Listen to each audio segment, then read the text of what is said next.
Hola, el tema de hoy es movimiento parabólico de caída libre. Anteriormente ya hicimos el movimiento rectilíneo uniforme y el movimiento vertical de caída libre. ¿Cuál era la diferencia más importante? Es que en el primero la velocidad se mantiene constante y en el segundo la velocidad varía con el paso del tiempo. ¿Producto de qué? De la fuerza de la gravedad. Muy bien.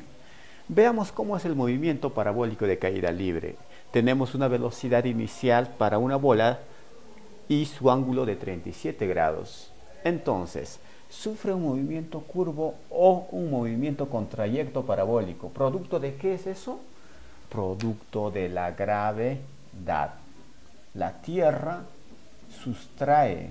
jala la bola hacia su centro de gravedad, generando en la trayectoria un movimiento curvo. Para analizar este sistema, vamos a sustraer la primera instancia de nuestra bola, cuando forma un ángulo de 37 grados con una velocidad de 50 metros por segundo. Nosotros no podemos trabajar directamente con esta velocidad, sino tenemos que descomponer en sus dos componentes, uno en el eje X y otro en el eje Y. Sabemos nosotros, si queremos descomponer, ¿a qué es igual en el eje X? A V por coseno de 37. Y la otra velocidad en el eje Y vendría a ser V el seno de 37. ¿Y a qué es igual coseno de 37? En este caso, V por coseno de 37, 4/5. En el eje Y, V por el seno de 37, 3/5. Tenemos ya nuestras velocidades compuestas, entonces reemplazamos nuestros datos. Fíjense, la velocidad, ¿cuánto vale? 50 por 4/5 sería 40. En el eje Y, 50 por 3/5, la velocidad sería 30. Fíjense, ya he descompuesto mi velocidad de 50 metros por segundo con ángulo de 37 en dos velocidades.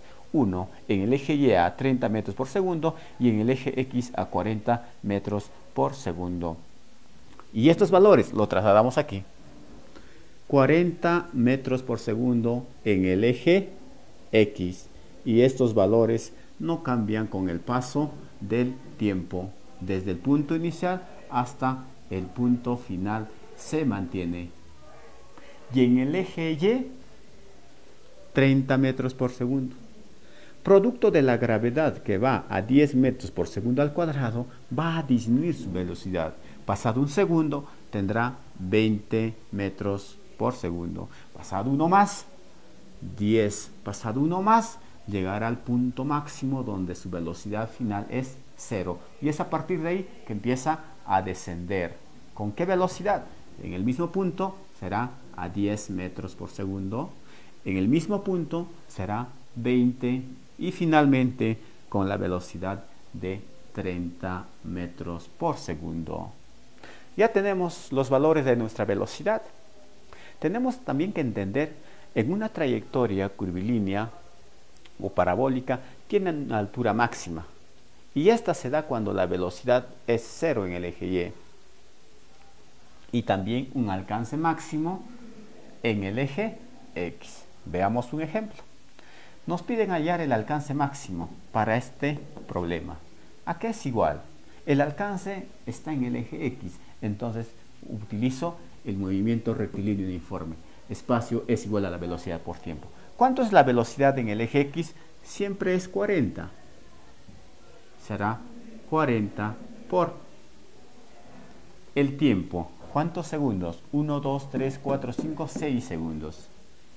Entonces, el alcance máximo es 240 metros. También nos piden la altura máxima. Esta altura está en el eje Y. Entonces, ya no utilizo el movimiento rectilíneo uniforme, sino el movimiento vertical de caída libre. ¿A qué es igual la altura máxima? a la velocidad final más velocidad inicial entre 2 multiplicado por el tiempo. ¿Pero entre qué tramos? Vamos a ponerlo en el punto A y esto que es el punto B. En el punto A, fíjense, tengo una velocidad de 30 metros por segundo y en el punto B a 0, porque es en este punto que se va a dar la altura máxima. Entonces, la velocidad inicial, 30, más la velocidad final, 0, entre 2, multiplicado por el tiempo. ¿Cuánto es el tiempo? 1, 2, 3 segundos.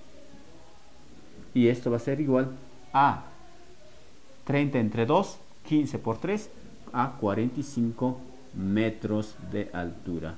Entonces tenemos que entender que en un movimiento parabólico de caída libre vamos a utilizar tanto el movimiento vertical de caída libre y el movimiento rectilíneo uniforme.